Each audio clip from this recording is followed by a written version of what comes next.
Smugglers who slip their products and sell them illegally in the country deprive government of billions each year in taxes/revenues, a whopping $3 billion in agricultural products alone last year. Now throw in essential food items and produce hoarded for quite some time to jack up prices. What we have is the fleecing of government and the Filipino people.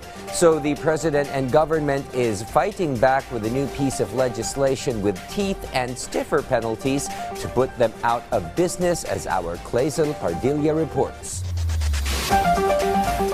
President Ferdinand R. Marcos Jr. has signed into law the Anti-Agricultural Economic Sabotage Act. The new legislation seeks to protect local farmers, fishermen, and consumers from illegal activities, including the smuggling of agricultural products and manipulating supply and prices. It also targets hoarders who restrict supply, those engaged in profiteering during crisis, as well as cartels, by imposing heavier penalties to these unscrupulous individuals.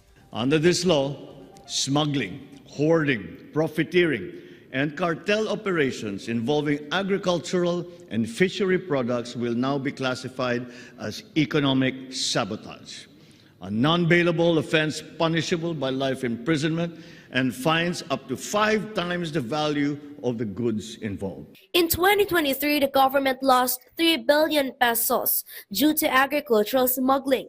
Over the past 9 months, authorities seized around 230 million pesos worth of smuggled agricultural products. These illegal goods often come without proper taxes, resulting in significant revenue losses for the government.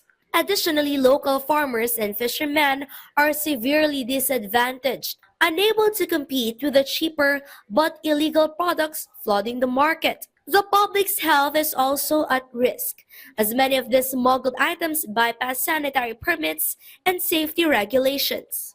Every sack of smuggled rice, every under-the-table onion deal, every substandard meat sneaking past our quarantine checks, these are not just numbers.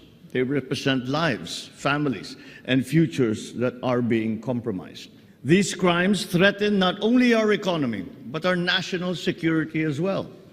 It jeopardizes the livelihood of hard-working Filipino farmers and fisherfolk, and it threatens the food sustainability of our communities. But that will end with a new law, which was conceived to go after masterminds and those aiding and abetting them. This law does not just target the masterminds.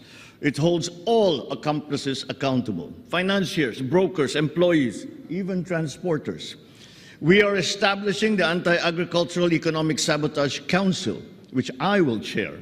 An Anti-Agricultural Economic Sabotage Enforcement Group will be established to identify and apprehend smuggling operations. Additionally, a special team of prosecutors will be designated to ensure smugglers are charged and penalized. The Department of Agriculture has expressed its approval of the new law, which grants the DA the authority to inspect warehouses and cold storage facilities nationwide. Agriculture Secretary Francisco T. Laurel Jr. issued a strong warning following these developments. Mas maingipin na kami para habulin itong mga smuggler na to. At sana naman lang matakot na yung mga may planong gumawa ng mga illegal na smuggling dahil non-bailable to. Kung mahuli sila, ay hahabulin namin kayong lahat. Clazel Pardilla for the New and Better Philippines.